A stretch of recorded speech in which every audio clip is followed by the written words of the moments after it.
Hello, everyone. What I like to do is go over problem 4 in homework 2.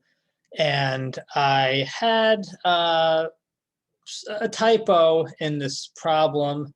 Um, and in particular, if you go back to the video, basically, around 13-minute to 16-minute, basically, mark, I'm defining this map from x1 star to x2 star in the following way. I had it differently in the PDF for homework 2. This is corrected, what I have up here. So if I have x hat and x1 star, we have that by assumption that phi 1 of x is dense in x1 star. So I'll just remind you of the diagram we have here. So I have phi 1 takes x to x1 star. I have phi 2 takes x to x2 star.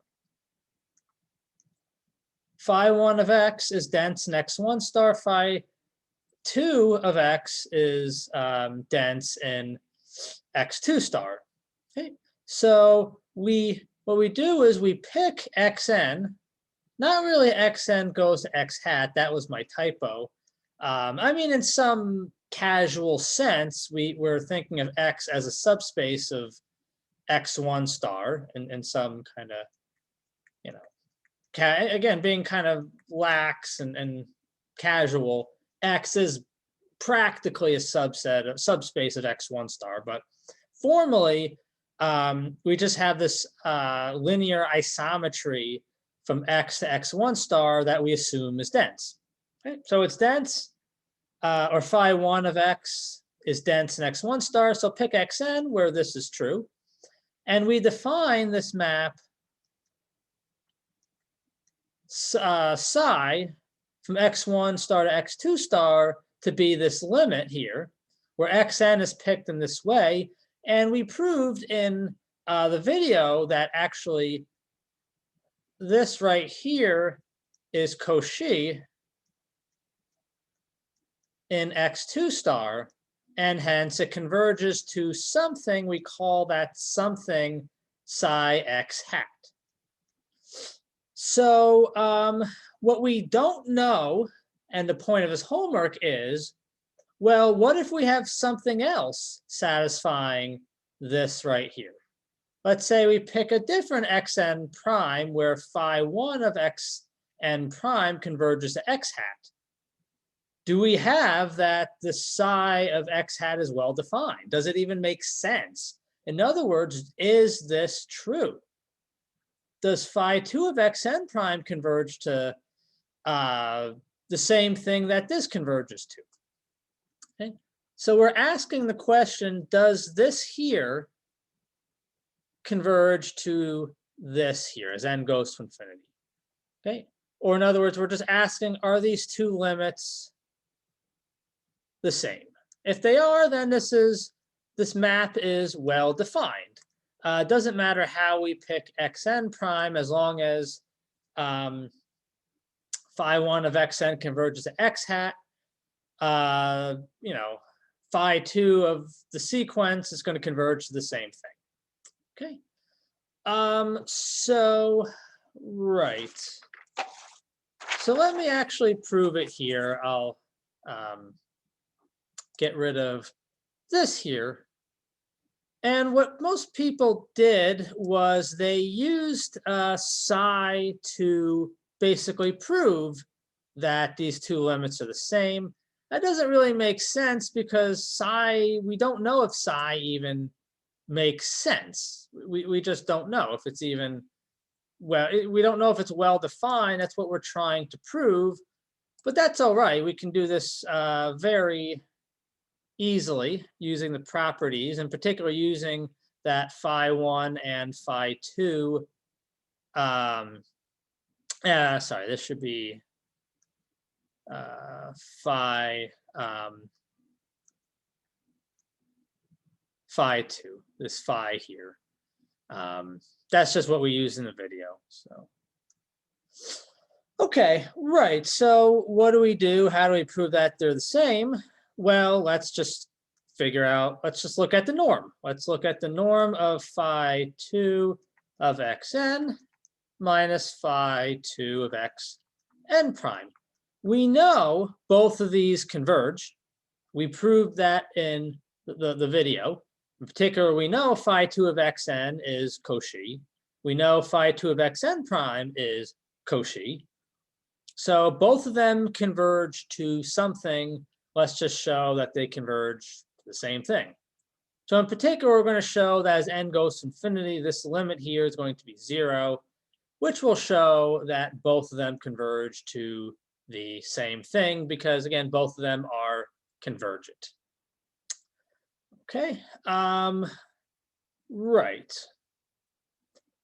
So what do we do here? Well, let's use the fact that phi2 is linear. And to make sure we're all on the same page, I'll be a little careful in the norms used. So this is going to be the norm of phi2 xn minus xn prime. Well, this is an isometry from phi2 is an isometry from x to x2 star. So this is xn minus xn prime. So this is basically the same proof that we employed in the video to even prove that phi2 of xn is Cauchy, and same proof gives you phi2 of xn prime is Cauchy. And x2 is complete, so that's why phi2 of xn and phi2 xn prime both converge to something.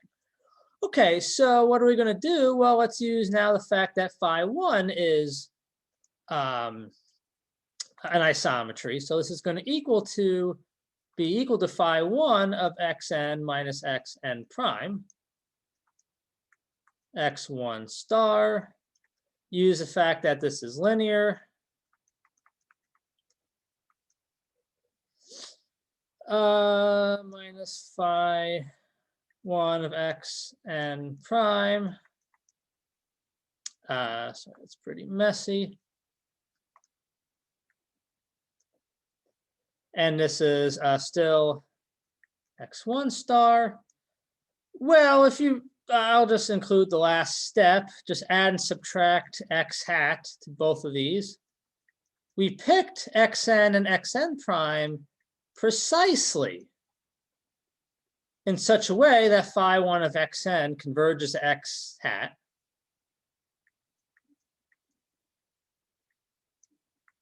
And we picked xn prime, again, exactly in a way, is exactly such that phi1 of xn prime also converges to x hat. That's exactly how these are defined. Okay.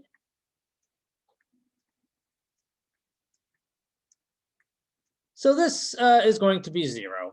Okay, and again, normally, if we don't know that either of these, if we don't know that both of these converge to something, this would not prove that they have the same limit. It wouldn't prove that the limits exist. But again, both of these we proved. Keep forgetting you can't do the same color. We proved in the video that both of these are convergent.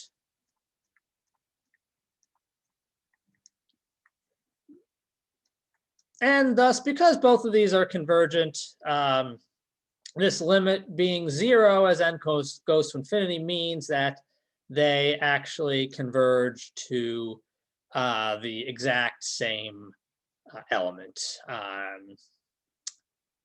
Right.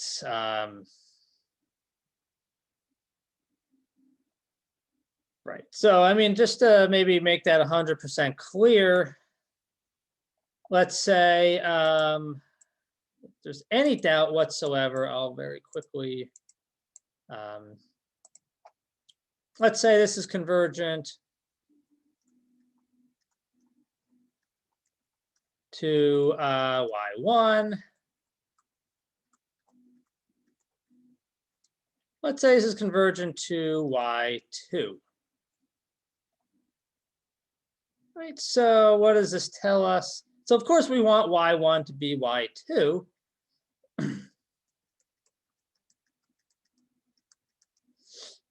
This is x2 star.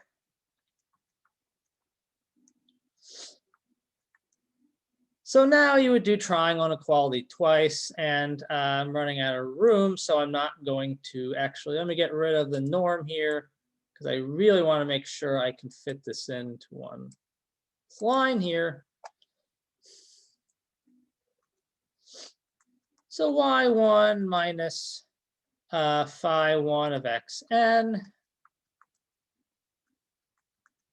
phi1 of xn minus phi1 of xn prime, sorry, phi2.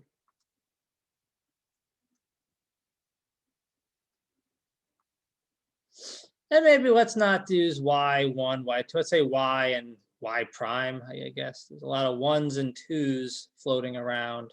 So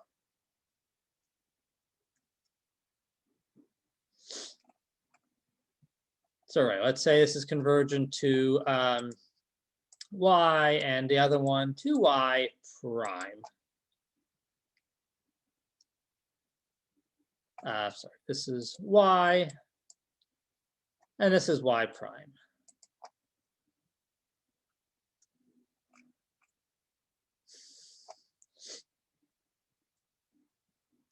All right, so phi2 of xn, phi2. And yeah, last but not least, phi2 xn prime minus y prime.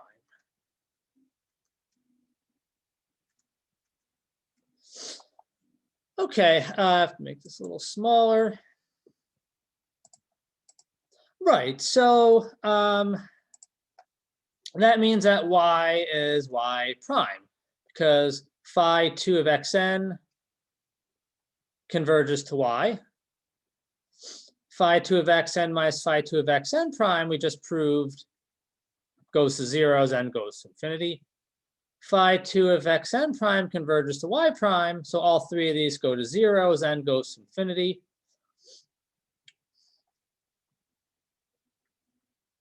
So that means y equals y prime, and that's exactly what we wanted to prove, that these two limits in these two boxes here are equal. And again, this should be this phi2, not the, it should not be this. It really should be this right here. Yeah, I'll post up the corrected version of problem 4 on the assignment page on Blackboard. But anyway, if there's any questions on 4, let me know. And again, the point here is that we're not using the psi map because we don't even know if it makes sense. We're there's no ambiguity as to now whether the psi makes sense. Both of these limits are equal. And there's no ambiguity in really how we proved this. So, right. All right. New homework, new videos soon. All right. Take care. Bye-bye.